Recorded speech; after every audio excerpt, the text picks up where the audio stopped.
মাসব্যাপী ফ্রি চিকিৎসা free medicine বিতরণী অনুষ্ঠানে আজকে আলোচনা সভায় যারা উপস্থিত হয়েছেন এবং যারা চিকিৎসা সেবা নিতে এসেছেন, আপনারা প্রত্যেকেই চিকিৎসা পাবেন। প্রত্যেকে ধৈর্য সহকারে অপেক্ষা করার জন্য আমরা বিনয়ের সাথে অনুরোধ করছি। আমরা অল্প কিছুক্ষণের মধ্যে আমাদের কাঙ্ক্ষিত ক্যাম্পেইন আমরা শুরু করতে যাচ্ছি। ততক্ষণ পর্যন্ত আপনারা একটু ধৈর্য সহকারে বসবেন এবং সুশৃঙ্খল ভাবে আমরা যাতে আমাদের কার্যক্রম পরিচালনা করতে পারি সেজন্য আপনারা একটু আমাদেরকে সহযোগিতা করবেন। আমরা মাসব্যাপী ভ্রাম্যমাণ চিকিৎসা দিয়ে যাচ্ছি পুরা চট্টগ্রামে।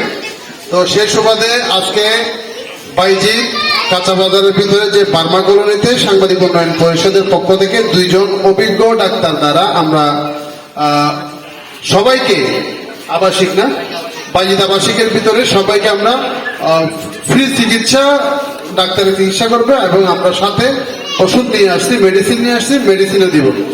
আপনারা কেউ নিজেকে লজ্জাবোধ না করে এখান থেকে সবাই চিকিৎসা নিতে পারবেন। গরিব অসহায় সবাই, সবার জন্য মুক্ত। আমরা শুধু গরিবের জন্য না, সবার জন্য এই চিকিৎসা মুক্ত। 1 টাকা ফি এখানে প্রদান করতে হবে না, শুধু আপনারা সুশৃঙ্খল ভাবে এসে চিকিৎসাটা নেবেন।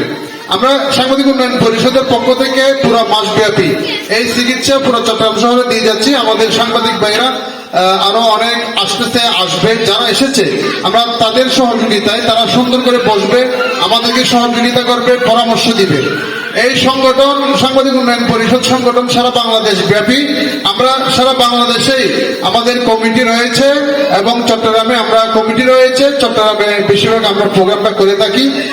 আমি অনুরোধ করব যারা সাংবাদিক ভাইয়েরা আছেন, আমাদের ভলান্টিয়ার স্বেচ্ছাসেবক ভাইয়েরা আছেন, আপনারা সুশৃঙ্খল ভাবে সুন্দরভাবে প্রোগ্রামটি সমাপ্ত করার জন্য চেষ্টা করবেন, কারে কোনো অসন্তুষ্টি না হয়।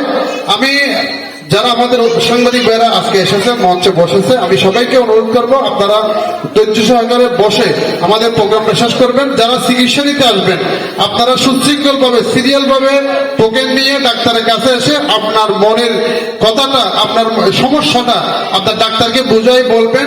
সুন্দর সুশৃঙ্খল ভাবে বসে হই হুল্লা না করে আপনার রোগের সমস্যাটা, আপনার সমস্যাটা ডাক্তারকে বুঝাই বলতে পারলে উনি ওষুধটা দিতে পারবে। আর যারা বড় জটিল কোনো রোগ নিয়ে আসবেন, যদি পরীক্ষা দিয়ে থাকেন আপনারা পরীক্ষাটা করাবেন। আমাদের অফিস এখানে পাশে, আমাদের সাথে সহযোগিতা যোগাযোগ করবেন, আমরা সহায়তা করবো। ধন্যবাদ সবাইকে।